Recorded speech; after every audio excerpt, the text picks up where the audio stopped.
में चर्चा नहीं, कोई किसी को देखना नहीं। सुखदेव जी महाराज अब अपना अंतिम उपदेश करने जा रहे हैं राजा परीक्षित, और ये अंतिम उपदेश हमारे आपके सबके लिए है। और इस अंतिम उपदेश के भाव को हमने समझ लिया तो संपूर्ण श्रीमद् भागवत समझ में आ जाएगी। जो 7 दिन कथा श्रवण नहीं किए केवल आज 7 मिनट दे देंगे तो संपूर्ण श्रीमद् भागवत का सार समझ में आ जाएगा। क्योंकि सूत जी महाराज से निवेदन किया है शौनकादि ने, कथा सारम ब्रूहि, आप कथा का हमें सार श्रवण करा, और वो कथा का सार हमारे कानों के लिए रसायन का काम है। तो आइए आज सौभाग्य से हम यदि कथा में उपस्थित हैं तो ये पूरा समय हम कथा को, सुखदेव जी महाराज राजा परीक्षित को कह रहे हैं, ध्वंतु राजन मरिष्येति पशुबुद्धिमिमां जहि। हे राजन, मैं मर जाऊंगा, क्योंकि राजा परीक्षित को शाप है और आज 7वां दिन है। आज राजा परीक्षित का मुक्ति होना है, मोक्ष होना है। सुखदेव जी महाराज कहते हैं, ध्वंतु राजन मरिष्येति पशुबुद्धिमिमां जहि। हे राजन, यदि तुम्हें लगता है कि तुम मर जाओगे, तुम यदि ये सोचते हो कि मैं मर जाऊंगा, तो ये पशु बुद्धि है, इस पशु बुद्धि का त्याग करो। तो क्या राजा परीक्षित नहीं मरे? न जातः प्रागभूतोद्य देहवत्वं ननंक्षसि, न भविष्यसि भूतात्मं भूत्वात्मं। कहते हैं आत्मा न जन्म लेती है न मरती है, आत्मा न स्त्री है न पुरुष है, आत्मा का स्वरूप कोई नहीं बता सकता।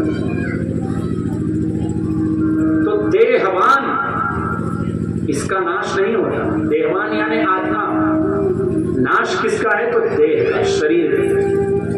मरता कौन है? हमारा शरीर, हम नहीं मरते। तो फिर प्रश्न हुआ कि हम कौन हैं? तो अहम ब्रह्मास्मि, मैं ब्रह्म हूं, मैं साक्षात परमात्मा का अंश हूं।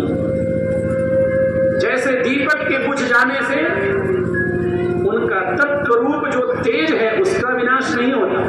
आपने दिया जलाया, दिया बुझा दिया, तो वास्तव में जहां से तेज आ रहा है वो विनाश हो गया। केवल आपका जो दिया आपने बाती और घी या तेल का जो संयोग करके दीपक जलाया था वो बुझा है, परंतु दीपक को भी जहां से तेज की प्राप्ति हो रही वो नहीं बुझा। इसी तरह परमात्मा से आत्मा की हमें प्राप्ति हुई है, तो वो आत्मा नहीं मर रहा है, हमारा शरीर मर रहा है। और श्रीमद् भागवत हमें अमर बनाता है। श्रीमद् भागवत हमें बताती है कि हम अमर हैं, हम अजर अमर हैं, हम कभी नहीं मरेंगे। तो मरेगा कौन? हमारा शरीर। इसलिए हे राजन, तुम्हें चिंता करने की आवश्यकता नहीं। यदि मन में ऐसा भाव है कि मैं मर जाऊंगा, तो इसका त्याग करो, इससे कोई लाभ नहीं, तुम नहीं मरोगे। सुखदेव जी ने जब इस प्रकार से उपदेश किया, राजा परीक्षित खड़े हो गए, हाथ जोड़ के कहने लगे, गुरुदेव आपने ठीक कहा, आपके जैसे ब्रह्मज्ञानी जिसको उपदेश करेंगे, और कैसा शास्त्र, श्रीमद् भागवत रूपी शास्त्र का उपदेश आपने किया। मुझे समझ में आ गया कि मैं नहीं मरूंगा, मरेगा मेरा ये शरीर। और गुरुदेव आपने जो कहा ये पशु बुद्धि है, इसका त्याग करो, तो मैं आपके सामने अज्ञानी हूं, मैं आपको क्या कहूं, परंतु निवेदन करना चाहूंगा कि आपके सामने जो दिखाई दे रहा है ये शरीर है। वास्तव में जो परीक्षित है वो तो अपने आराध्य श्री कृष्ण में पहले से ही विलीन हो गए हैं। प्रेम से बोलिए द्वारिकाधीश भगवान की।